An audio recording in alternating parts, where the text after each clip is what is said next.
Hey everyone, and welcome back to the Music Made Me podcast. Thank you so much for joining us once again. We truly do appreciate it. Today we're sitting down with hip hop artist TJHickey. He's a little different than many of the guests we have on the show because his musical aspirations didn't actually begin until college. That's when his dreams of playing professional hockey were dashed after he was cut from his college team. Since that time, he's worked at perfecting his craft and becoming successful enough to make music his career. So please enjoy our conversation with TJ Hickey.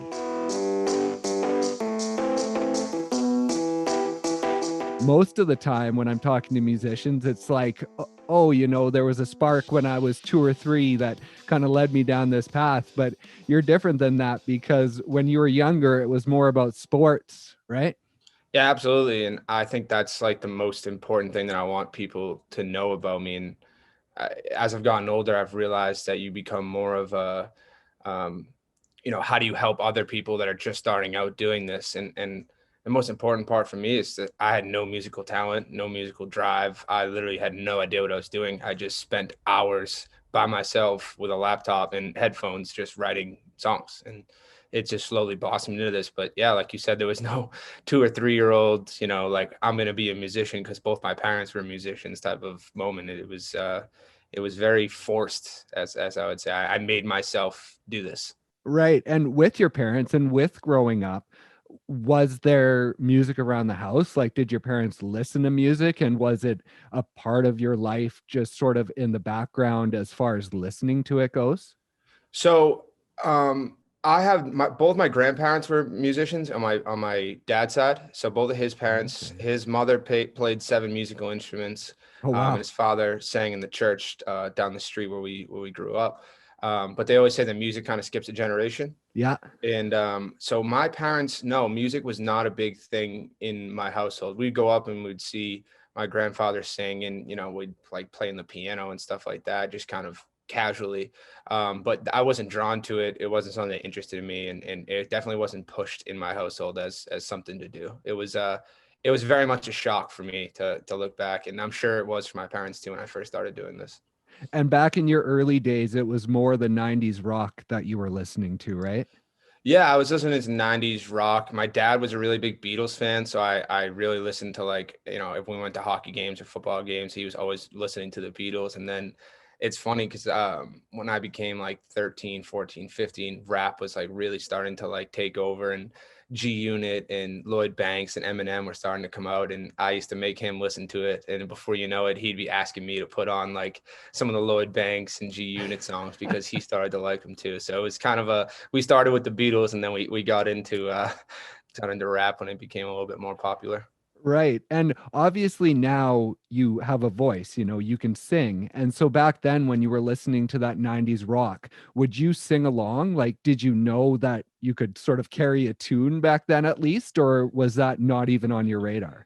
No, that was definitely not on my. I didn't know I could. I didn't know I could do any of this back then. Obviously, I used to like to sing along like 2 rap songs, and again, I definitely didn't know I could sing, and I really don't know how to get my vocals. How do I say this? Like, you can't be like, hey, go sing in this key or sing here. Like, I have to do it over and over again until it sounds right. Like, I have a Oh, good okay. ear, but I don't actually have like the vocal coaching to like actually go to, right away. I have to sit there and play with it for hours. So I don't think I've ever tried to sing. And early on in my career, I was only rapping. I had no idea what I was capable of doing, but definitely listening to that music and kind of, you look back at it and you're like, all right, a lot of these guys aren't great singers. They just are great writers, or they have this kind of character in their voice. And I think that was kind of some of the early things that I picked up on, is that character, rather than trying to be, the next Justin Bieber, is to have a bravado, if you will. Right. And growing up, you moved around quite a bit, right? I moved once, Okay. but we did summers down the Cape. I went to 3 different high schools, so I Right. kind of moved around. My family only moved once, but Okay. I was never in one spot for more than 4 or 5 years at a time. It's just kind of how my life went. And how did that go? Like, why did you attend 3 different high schools if you weren't moving around areas? So it's funny because I think you hear the story, the success story all the time of the kid in the poor community, and he kind of comes up and makes something out of himself. And I was more of the opposite. So my parents, we didn't have a lot growing up. In fact, maybe when I was 10, 15, we didn't have much before that. And, but I was surrounded by all of that. So I was seen as kind of a kid who had two loving parents. I had a house, we had, a car and a garage, which was a big deal in the city. Right. And I was a good athlete. So they tried to push me into these prep schools. So when I was 13, I went to my first prep school, and I went from kind of the kid who had money in the city surrounded by poor kids to, wait, you have no money, you're going to prep school with even really rich kids. And so I didn't really belong there either. I was kind of I was too soft for the city kids and too city for the prep school kids. So my family finally moved when I was about 17 to Winchester, Mass, which is about 7 miles north of where I grew up. And I went to high school there, and I only went to high school there for a year and a half because it was half my junior year and my senior year. And then we had decisions to make about where I was going to go to college. So Mm-hmm. I committed to this school called Holy Cross in Worcester. And they made me do a postgraduate year. So that's like a 13th year of high school. And then they decommitted me. So I ended up going to Union College. I went to Union College for a year, but I was cut 6 months into my hockey career there. So I transferred again and went to Trinity College. And honestly, that was way too fratty and preppy for me too. So I actually spent most of my time, like my actual physical time, UMass Amherst. And that's where, most of my friends that I'm still friends with today, my two roommates right now, went to school there. So I've really kind of had an interesting story because I was never really a part of one community where you can kind of say, TJ Hickey's this guy all the way through. I was always moving, which was hard, and but it was great because it gave me a lot of different perspectives and I became a chameleon with who I was hanging out with. I could be the Right. city kid, or I could be the preppy kid, or I learned to wear a lot of different hats in all those years. And do you think that is the reason that in your music you don't like to pick a lane? You don't like to be one thing? Is it because when you were growing up you had to be so many different things and you've taken that over into your musical career? Yeah, absolutely. It's funny too, because when someone says like, what's your best song or what's your favorite song, you kind of have to know your audience and who you're showing it to. Right. And when I first started making music, I was kind of like the dark urban sound. And then that was too tough, or that was too hard for kind of like the prep school kids. So I was like, all right, well, maybe I'll start to make some pop music. And then you're constantly having that battle, right? Because then you're in the city kids like, oh, he went pop. And it was one of those things where I was like, I want to be both. I want to have like kind of like those both lanes, which I think, ultimately hurt me because I don't really have a brand. Like, who is TJ Hickey? What kind of music does he make? What's his sound? What's his brand? I Yeah. don't think I have one of those. So when I was talking to labels early on, and I haven't talked to a label in 7 or 8 years, but they were like, who are you? Like, what's your identity? And I was like, I don't have one. Like, why do you need me to be one thing if you can make all kinds of different genres of music? And Drake was always kind of like my favorite artist growing up. And I watched him kind of be on the charts for an R&B song, be on the charts for a pop song, be on the charts for a hip hop song. And Yeah. he was like the first artist that I kind of like grew with, if you will, where he was first coming out with So Far Gone. And we were playing in the high school, in the locker room and stuff. And then you just watched him kind of do Hotline Bling, and you're like, all right, well, you don't have to pick a lane. You can kind of do a lot of this stuff. So I think it was my upbringing, and I think it was kind of who, that genre of music, or those first couple artists that were singing and rapping at the same time. Right. And now let's go back to high school because that's when you first started sort of messing around with music, right? So I was really late in high school, but I wouldn't even say I was messing around with music. So how I actually started to create music was I did it as a joke. I used to make raps about kids in my team in the locker room. So I would literally just do like, not like a freestyle, but like we'd play a beat, and I would just go around and just kind of like make fun of everyone in the locker room, like use their name and rhyme it. Oh, okay. And I did that for like my last two high school hockey teams. A couple of my friends were trying music. I was never really involved. In fact, they used to like be a band, and I'd sit outside and I'd be so bored, and I would write raps to their like songs, you know what I mean? So I never like actually like wasn't part of the band, but I used to just go make fun of them with that. So I always did it as like a joke.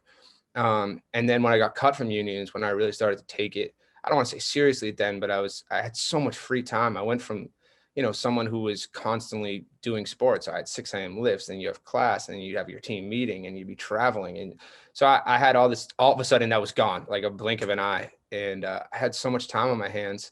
So I started to just write songs over and over again. And, there's probably thousands of songs that I've written that I've never even recorded. But like, it was one of those things. I kind of fell in love with the process of it. And it's funny now because so at Union, all the hockey guys had a lot of singles. We all like lived on the same floor. Oh, And I've okay. gotten DMs from people. So I could just I didn't have to worry about a roommate. I could just write kind of my own stuff, and I had my own room. So it was pretty easy to get away.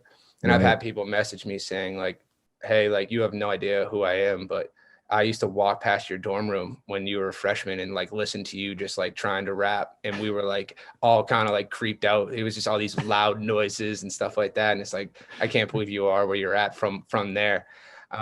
So it was kind of a joke. And then I had all this free time and I said, I might as well, like, I needed that spark. I lost a lot of what I thought was my identity as being an athlete. Mm-hmm. And for the first time, I was just a student. Like, what do you do? Like, who are you? Oh, a hockey player. Now you're just a regular student. For me, I couldn't take that much of a hit to my ego. So I really started to dive into the music and be something that I was proud of. And it took a while, but I think eventually I got comfortable enough where I have made something that I am proud of. But it took 5, 6, 7 years, especially the early years when you have no idea what you're doing.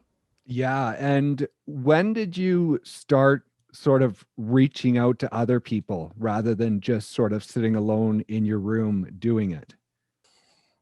In terms of like working with other artists or Yeah, well, managers or other artists and just producers, and sort of learning that side of things, and learning how to do it professionally rather than just in your bedroom. Or have you ever done that, or have you always just kind of sat there by yourself doing it?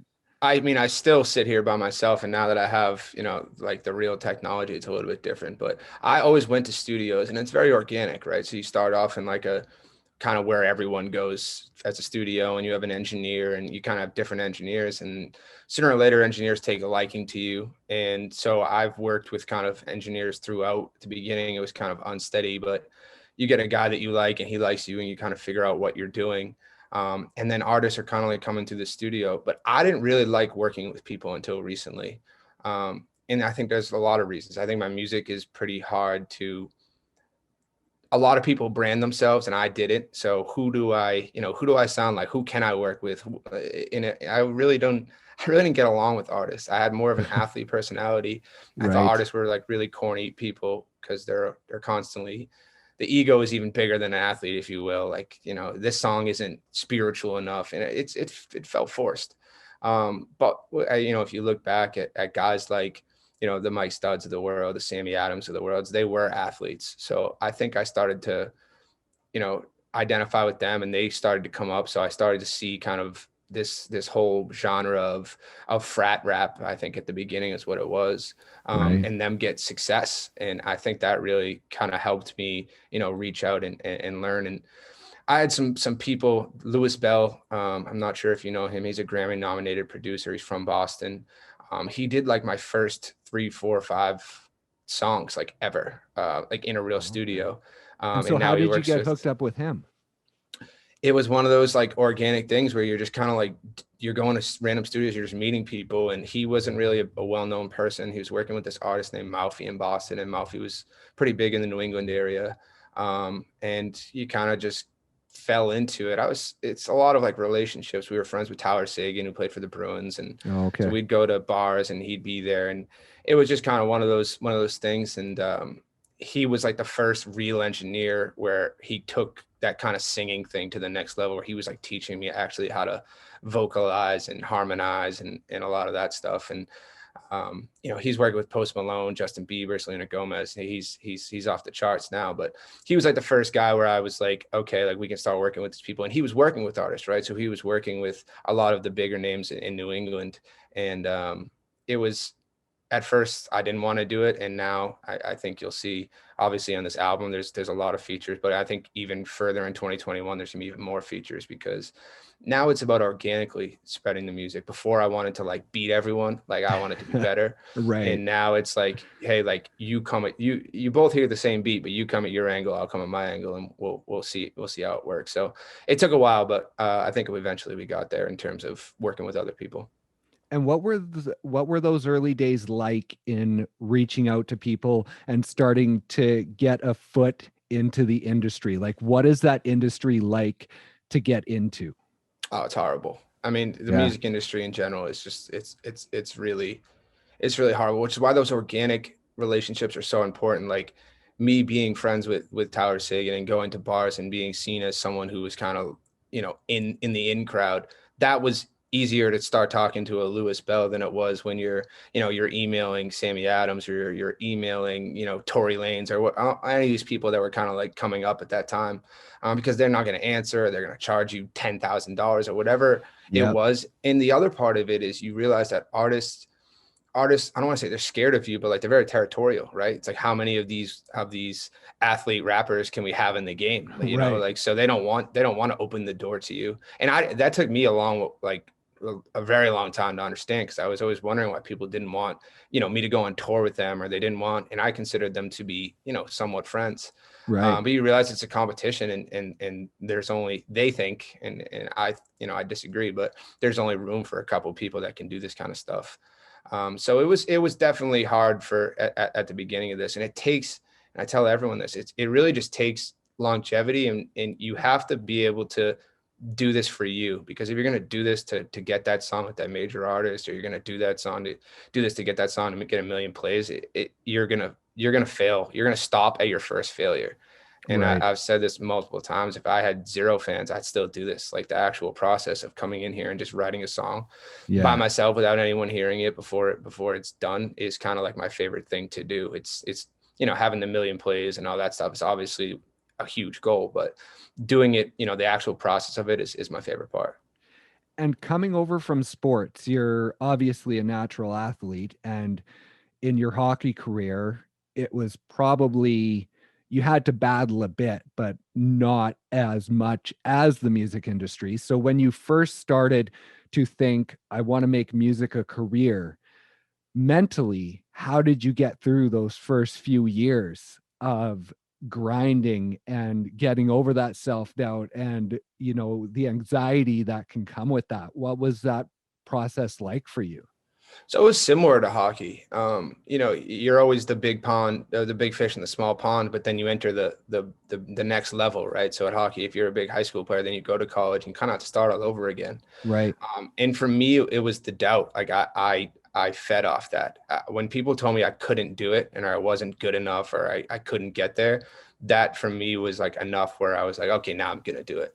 And I think that was just kind of like the competitiveness that I got from sports, kind of mano a mano.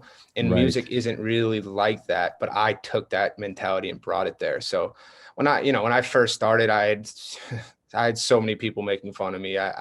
It was, it was hard, but it was one of those things that if I didn't have that, if people kind of embraced me right at the beginning, I'm not even sure I'd still be doing it, because as soon as people didn't think I could do it is when I wanted to do it even more.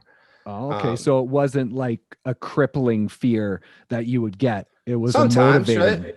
Yeah, I mean, sometimes you're just like, what am I doing? But and I tell this when someone, DMs me and says like, hey, how do I start this? Or do you have any advice for upcoming? It's like, you have to do this for you, because if you're doing this for other people, or you're doing this for the clout, when someone, makes fun of you, or someone tells you you suck, or whatever it is, you're going to stop. And that's more embarrassing than sticking with it. And, at the end of the day, you cannot like my music, but you can't take away the fact that for 7 years, I've been doing this, and I've only gone, up. And that's only because I did this for me. I didn't do this for, to please everyone. I actually did it because it was something that I enjoyed to do, which is why I called the album A Different Kind of Hobby. I mean, it becomes some people golf, some people swim, some people paint, some people, and it's really just about exercising like your own happiness. And that's what music is at the end of the day. Like, it's an outlet. I get to become a different character every time I find a beat and write a song. I'm writing a movie script in my art. So it was definitely one of those things that it's crippling sometimes, but I think at the end of the day, it really did fuel me. And how has your writing evolved since the beginning? Because your last couple of albums have really focused on that drive and that determination and overcoming the obstacles. Was that different than how you were writing, say, in your dorm room or over the first couple of years and those hundreds of songs, that you have strewn about? So I think sonically my writing has changed because I know kind of vocally where I can go. So when you're writing in terms of like, I'm not always trying to rap now. I'm always trying to be as like creative as I can on the record. But in Right. terms of content, in terms of theme, the only thing I think would change, I mean, I still have my struggles. I don't sit here and say like I'm the best artist and I'm the biggest and I'm Yeah. rich and famous, right? So you're always still trying to prove that to people. And that's obviously a huge theme. But now I feel like I've gotten more creative where I like to tell stories, but most importantly, I think I have a little bit more to brag about. I think I actually have like I'm still doing what you told me I couldn't do. And that's come out Right. more and more in the music, I think, than it ever has. Before it was, you're misunderstood. But it depends on the day. It depends, how I feel. You can have a great year, but 150 days of that year, you might be down. You Mhm. just not really acknowledging what you're doing. So sonically it's changed because I think I'm trying to really get out of this whole he's just a rapper box, even though I Right. thought I've done that by now. But I think for the most part, you still have to do it every day. And then a little bit more of like this bravado, and especially working with like other people, I think you become more competitive on the record too. So Right. um, it depends on the day, it depends on the record, but I think I have a little bit more confidence in a lot of the records and the writing. Yeah, and all the steps you've taken, being able to go out on tour, your albums that you drop, has there ever been a point where you've had the realization that, oh, this is a career for me now? Or have you had that realization yet? Or is it a continual fight to ensure that this will be a career for you?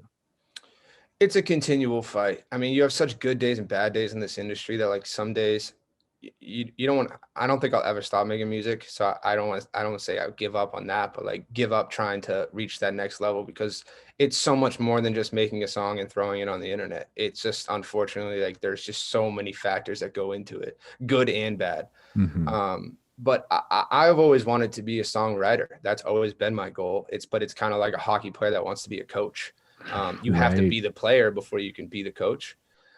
So I've always used this. Like, listen, I think I'm my biggest fan and I'll always create music, but I think my gift is my ability to write for Meek Mill and then write for Kenny Chesney. And I think that's pretty much unheard of for a writer to be able to do that, at least to my knowledge. So I think that versatility, because I don't think I'm the best rapper. I don't think I'm the best singer. I don't think I make the best songs, but I do think that my writing and my versatility is not uncomparable, but I think I'm a step ahead of where most people are at. So if you're talking about career wise and where I want to go, that's absolutely a huge motivation for me. But you have to continue. You have to build that portfolio, right? You can't just all of a Hmm. sudden say, "Hey, I want to go coach the Bruins." It's like, okay, well, you have to be a player. You had to do all this. So I'm just kind of going through that steps and trying to release the best music I can. But at the end of the day, being a writer is really what I want to do. And how long did it take you to switch from the mentality of TJ the athlete to TJ the musician? Or was it pretty quick after you got cut and sort of started to do the writing and the recording? In terms of my own mental space, I don't know if that I've ever left that like TJ Hickey, the athlete. Right. But I've definitely realized that people see me as TJ Hickey, the artist, rather than the athlete now, just because so much time has passed. Yeah. I was cut in 2012, so you're still a hockey player for years. Like people still see you in that capacity, but for the most part, I think the artist has taken over that, which is kind of weird for me. I know that I've been doing this for a long time, but hockey's your entire life, and most of your relationships where you live are through that. They're not through music. Right. But there, yeah, I mean, over time, you slowly become TJ Hickey, the rapper or singer or whatever you want to call me, and not the athlete. And it's been surreal, but I don't think my attitude has changed. I've always said I don't really like have that artist attitude. I'm more of just like a locker room guy than I am, an artsy guy. So I think I've kept that same mentality all the way through. And after getting cut, like you mentioned, the hit to your ego and starting music, sort of because of that ego and wanting to be successful at something. But after being cut and feeling so down because your identity was being a hockey player, have you changed a bit in not getting too wrapped up in setting your identity in one phase, like setting it too much as I'm a musician, that's what I am, just in case that does go away one day and you don't want to basically be torn down because that was your identity? Right. So you know what all this has really given me the perspective on, and identity is one thing, because you're right, it eventually will end. But it was more about the fact that I overcame the obstacles to get to this level of success. Now, however Right. big or small it is, I think I took it. And I was supposed to say, like, how do you know you made it? I think I took it to places that people didn't think I could take it. And that's actually a lyric and some things I had to say off the album. Yeah. And so, in terms of identity, it's like more of like, okay, TJ Hickey is the person that overcame obstacles rather than the artist. And I think that's something that I've always wanted to overcome. Like, I'll get the job done, whatever it is. We're going ice fishing. That's just, and because of hockey and because of Doubters and music, I feel like that's where I'm at in life. But most importantly, I think the perception it gave me, and I tell this to a lot of people, is that, and people I don't want to say make fun of me, but they laugh at me for it. When I've slowly realized that I've been here long enough where I've become more of a role model in terms of starting out for starting out musicians, more than I am like a celebrity walking down the street. And Right. I mean it more like, how did you get where you are, rather than, dude, like, you're so awesome, you should get more well known. Those, like, that's how the DMs have changed over the time. But this is really giving me the perception to, if your friends are trying something, if someone's trying a new company, I think people suppress their dreams and their goals so much that when they see other people chasing it, they're automatically putting them down. At least that's the attitude here in New England. And I've Right. learned to do the exact opposite.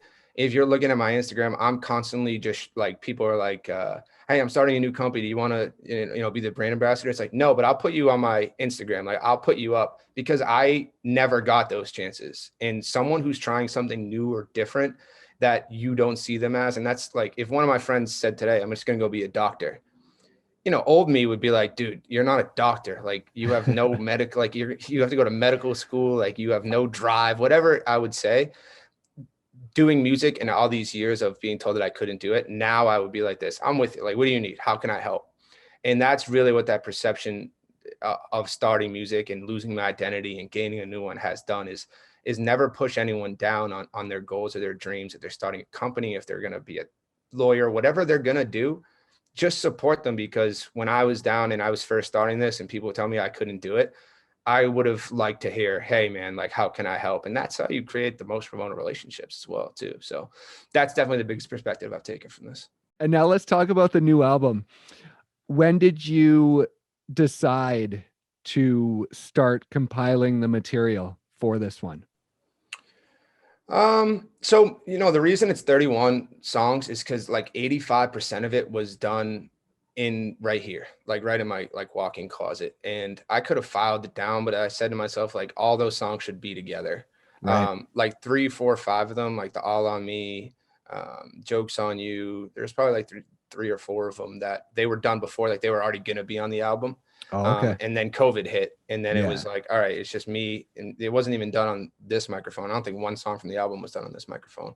I was all on $100 microphone and GarageBand and my old new computer and everything. It was all done on old stuff, and I was like, these songs all like deserve to be on the project. So I would say for the most part, this was all done this year, and like, COVID hit in March or April, and I literally just sat in my room and just wrote and recorded songs. It was my first time ever recording myself. I did GarageBand stuff, but I would always go to a real studio to make the song and work with an engineer. So it Right. was my first time ever working by myself, and you can hear some of the quality on the songs isn't as good as probably some of the others, but they all felt like they needed, because you could hear them get better as I got used to recording myself a little bit more, if you knew the chronological order of them. So Right. I'd say probably honestly, like all of 2020 is when 95% of that music was made. Wow. And how many songs have you written over that time? Like 31 on the album, but how many over the Yeah. past year have you actually written, do you think? I mean, written probably like 100, 150, recorded probably like 55, 60.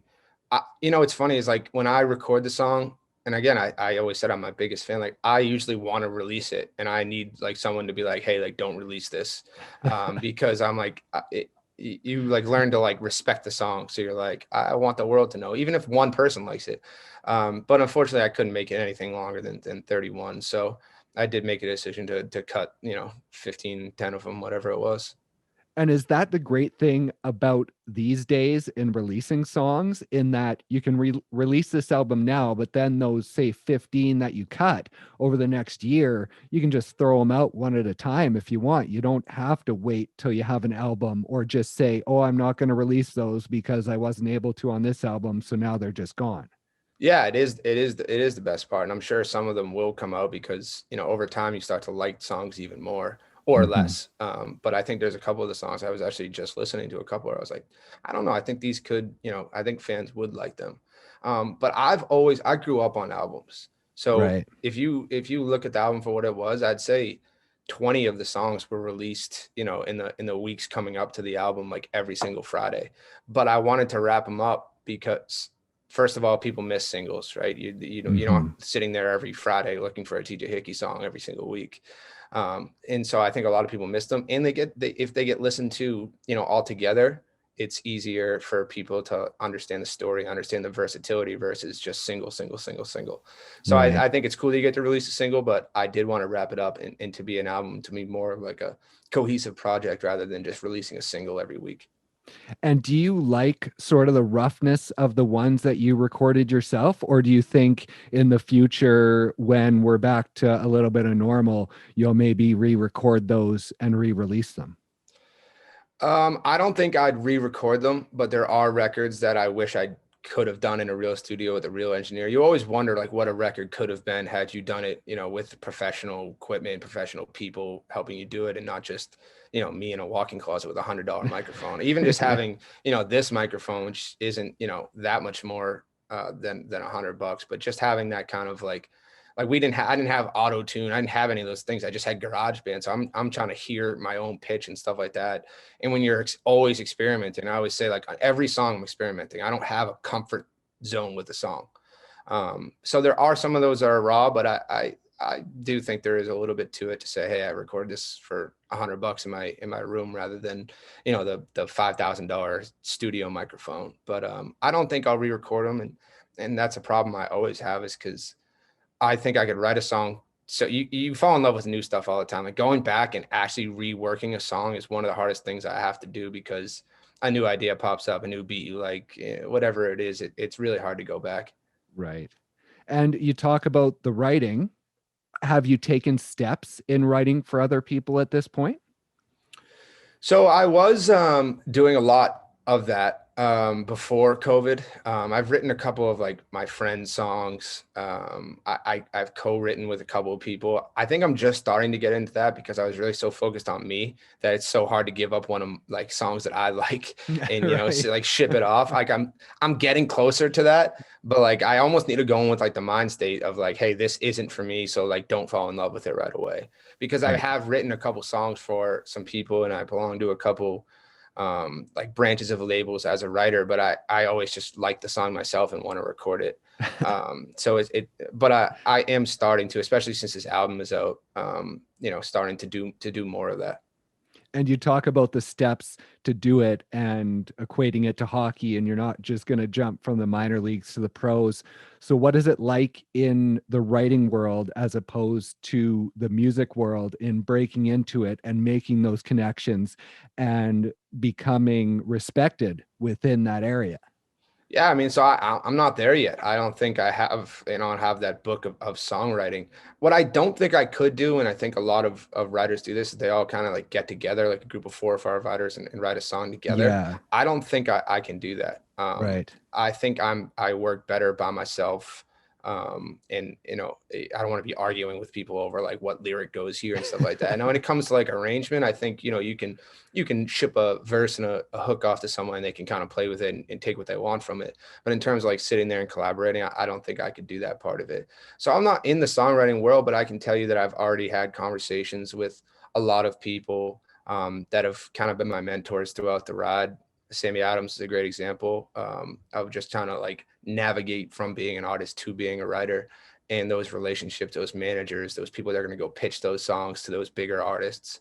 So I'm just starting to have those conversations, but I honestly just got all this mic equipment and I want to see, what I can make for myself before I really commit to that.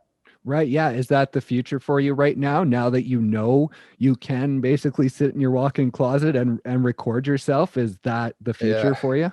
I already have like 15 songs just all recorded, and I've already like shipped them off to some engineers to try to get them, all done right, because yeah, it's like getting a brand new toy. Now I've realized what other people have been using and I'm like, wow, if I had this, I wonder how different that some of the songs in the album could have sounded.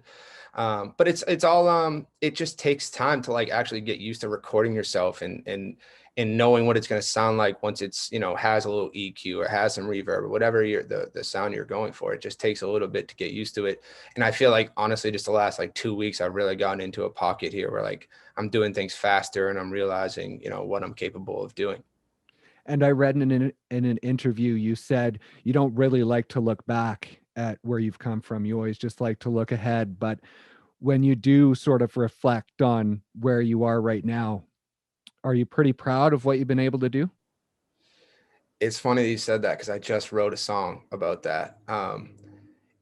Gradual progress is so hard to be proud of. And I don't mean that in like a bad way. It's like, for me, it's like, okay, if you told me 10 years ago that I'd be doing this at all, I'd say you're crazy. If you told me 5 years ago that I'd be where I'm at right now, I'd say you're crazy. And those are two different worlds. 5 years ago, I never thought I'd be making a single song. Like I thought I was going to be a hockey player and that was going to be that.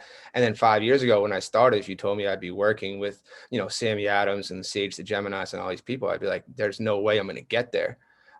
So to answer your question, I do think I'm proud of where I'm at. I always, as you know, I always want more. And it's funny when you get a little bit of success, all you want is more of it. Yeah. And when it goes away, even temporarily, like you can't even handle it. But yeah, I think I am proud. I think I've done what I said I was going to do. And I think if I stopped now, I think I've got it to a place where I'm at least respected. Again, you don't have to like the music. And I've always said that you don't have to like every single one of my songs. You don't have to like any of my songs, but you have to respect the fact that for 7 years, I've continued to do this and I've taken it to places, around the country and musically had millions of plays, blah, blah, blah. Yeah. So I do think I'm proud of where I'm at. And now I want to, not only write for other people, and I've actually just wrote for a group in Georgia and we're going down to do a video, but I want to help those people that are just starting out because no one helped me when I started. I remember Right. I would spend hours sending music to blogs, managers, like 50 emails a day, just being like, hey, check out my new song, post this. And no one ever posted a thing. No one ever reached out. And now, I think people don't, I don't want people to think I'm Hollywood, but most importantly, I actually want to help people that are, good people, but have their intentions to make music and need that person to be like, hey, what do you think of this? And what do you think of that? And what should I do? I'm really going to make an effort to try to help some of those younger guys. Well, that's awesome because, yeah, like you say, in the music industry, it's pretty cutthroat. So I don't know if you see many of the guys like you who are willing to help others, maybe in spite of themselves. So it's Yeah, awesome to there's see. there's not. Yeah, there's not. And again, I can only help so much. I don't think I'm not going to fix everyone's problems, but even just that, like, hey man, keep going, or that's something I never got, and I didn't need it. But there are a lot of people that do need it. Like it does feel good, but I think some people would give up if they didn't get that, and I think it's important that there's all kinds of stories where you hear artists who's like, in 2017, I was going to give up. And now they're like some of the biggest artists in the world because they Yeah. didn't have that person to be like, no, like you're good, just keep going. So you do your best to work with people, but that's something I'm going to make a conscious conscious effort towards. Awesome. Well, you know what? Keep it up. Keep the music coming.